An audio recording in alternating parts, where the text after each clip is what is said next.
नमस्कार दोस्तों, स्वागत करते हैं एक बार फिर आपके अपने YouTube चैनल लीगल इंफॉर्मेशन में। दोस्तों, हम सभी जानते हैं कि जब एक पति अपनी पत्नी को मेंटेन नहीं करता या इग्नोर करता है या उसे घर से बाहर निकाल देता है तो पत्नी CRPC की धारा 125 के तहत मेंटेनेंस मांग सकती है अपने पति से, और यह मेंटेनेंस उसे तब तक मिलती रहेगी जब तक कि वह दूसरी शादी नहीं कर लेती।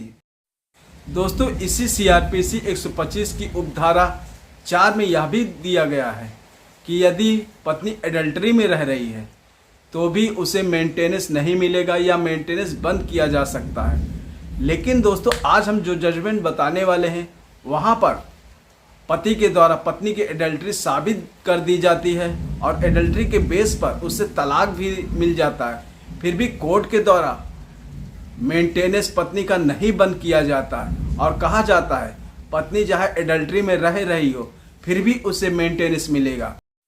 तो दोस्तों, बहुत ही महत्वपूर्ण जानकारी है, बहुत ही महत्वपूर्ण जजमेंट है। देखते हैं पूरा मामला क्या था और किस लिए हाई कोर्ट के द्वारा इस तरह का जजमेंट दिया गया। तो चलिए वीडियो को शुरू करते हैं।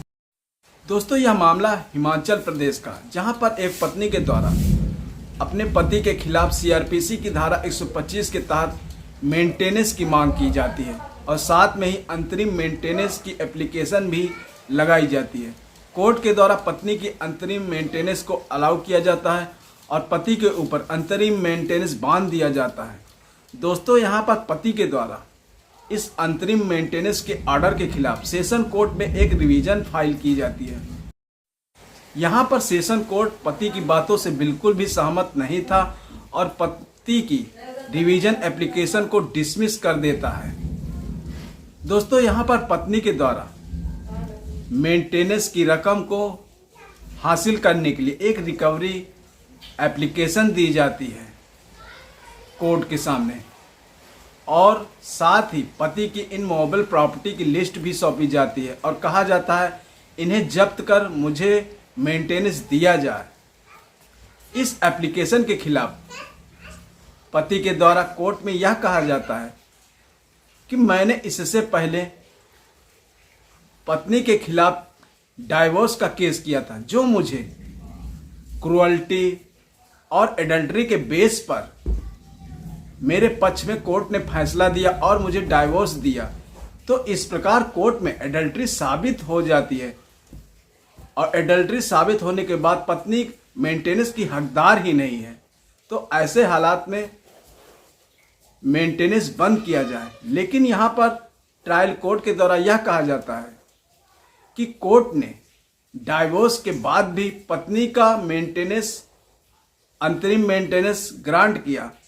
ऐसे में मजिस्ट्रेट कोर्ट के पास पावर ही नहीं है कि इस ऑर्डर को बदल सके या इसमें कुछ बदलाव कर सके और पत्नी की एप्लीकेशन को अलाउ कर देता है और पति की इनमूवेबल प्रॉपर्टी को जब्त करने का आदेश दे देता है यहाँ पर ट्रायल कोर्ट। दोस्तों, यहाँ पर पति के द्वारा ट्रायल कोर्ट के इस ऑर्डर के खिलाफ हाई कोर्ट में अपील की जाती है और हाई कोर्ट के सामने पति का यह कहना था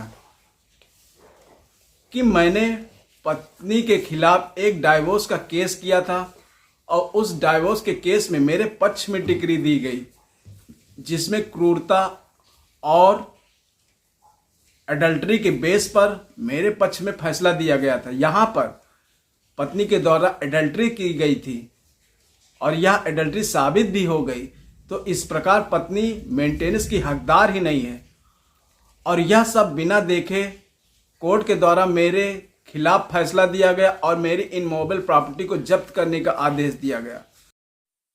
दोस्तों, यहाँ पर हाई कोर्ट के द्वारा केस के सारे फैक्ट और एविडेंस को बड़ी बारीकी से देखा जाता है और हाई कोर्ट के द्वारा यह कहा जाता है कि CRPC की धारा 125 की उपधारा 4 में यह कहा गया है कि पत्नी अगर एडल्टरी कर रही है तो वह मेंटेनेंस की हकदार नहीं है। लेकिन यहाँ पर दो बातें और बताई गई हैं।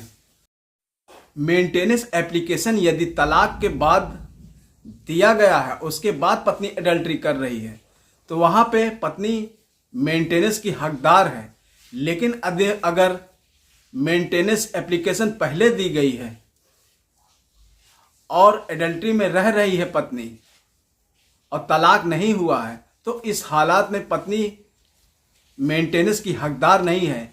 लेकिन इस केस में तलाक के बाद पत्नी ने मेंटेनेंस की मांग की है और तलाक के बाद पत्नी एडल्ट्री में रह रही है, तो ऐसे हालात में पत्नी की मेंटेनेंस को बंद नहीं किया जा सकता।